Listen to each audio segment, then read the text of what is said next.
This is absolutely devastating to America's credit. Credit card debt in the United States just passed $1 trillion in the second quarter of 2023. We don't even have the next numbers in yet. This is the first time ever that this has happened. Economists cite reasons like inflation and rising interest rates as major contributors to this debt crisis. But here's what I dislike about this narrative. It leaves consumers feeling entirely powerless in the entire process. We can't control inflation or what interest rates are doing, but we can control our financial destiny. Let's talk about what's really behind this mounting credit card debt. $1 trillion. It's astonishing. Number one, a lack of financial education. There is no financial education in the United States, and that really hurts a lot of people. Think about the 18-year-olds who just got out of high school, and they're suddenly legal adults who can make financial decisions for the very first time. And most colleges allow credit card companies to market their products on campuses. I remember at the University of Pittsburgh, where I went, there was a table set up at the student union. And there was for Bank of America to get a credit card. Now you could get a $500 limit, I think was the credit card limit I could get at the time. And the interest rate was insane.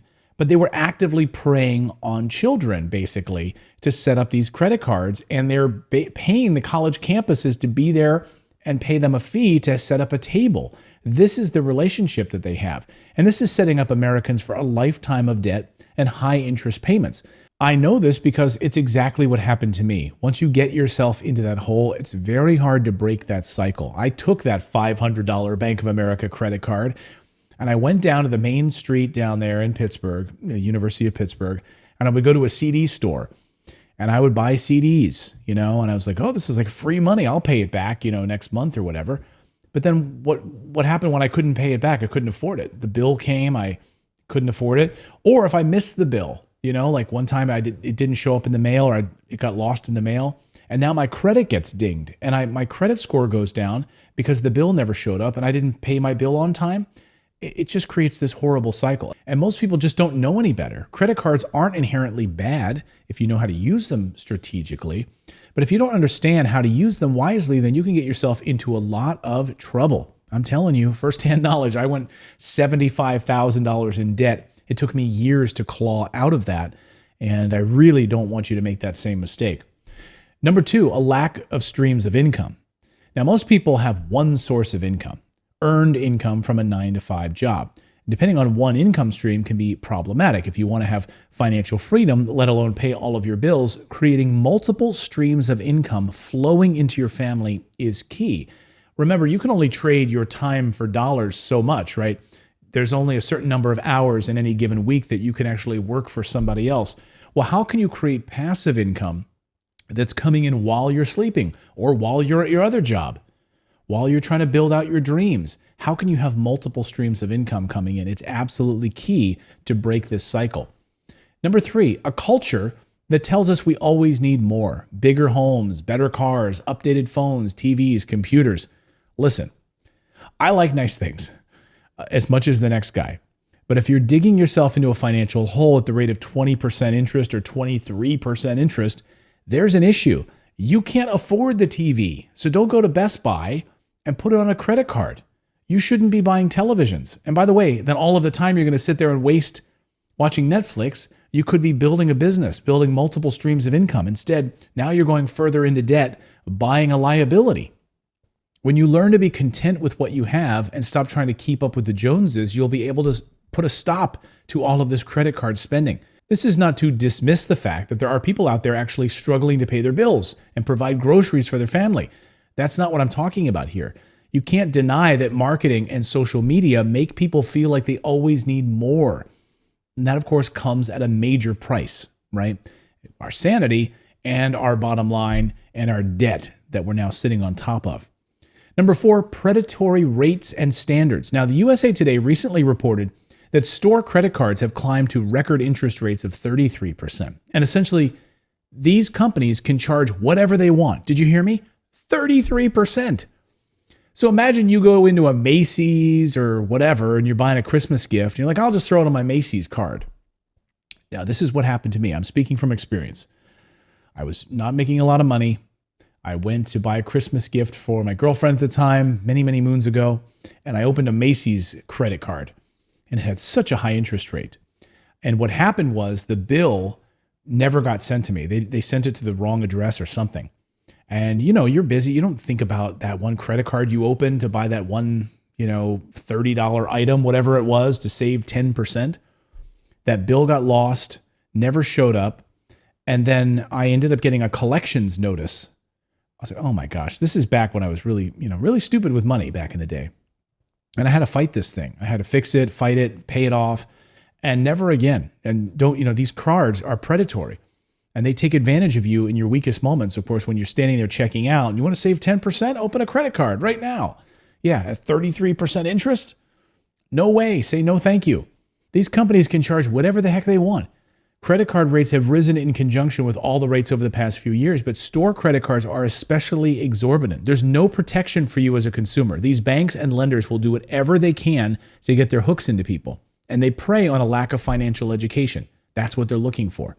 Okay, so what can you do if you're among the Americans who are struggling with this mounting consumer debt? I realize this is a complex topic, but there are a few things you can do to begin taking charge of your situation. Number one, know your numbers and know where you're starting from. The first step is to create a balance sheet that gives you a holistic look at your finances. Okay, if you don't know how to create a balance sheet, it's simple. Just Google it. Open up a Google document, a Google sheet, and build one yourself. What are your assets and liabilities? What are the things you own that are taking money out of your pocket every month? Is it a car payment? Is it a house payment? What are the assets that are putting money in your pocket every month? Is it a rental property? Is it gold? Is it silver? What is it? What are your assets?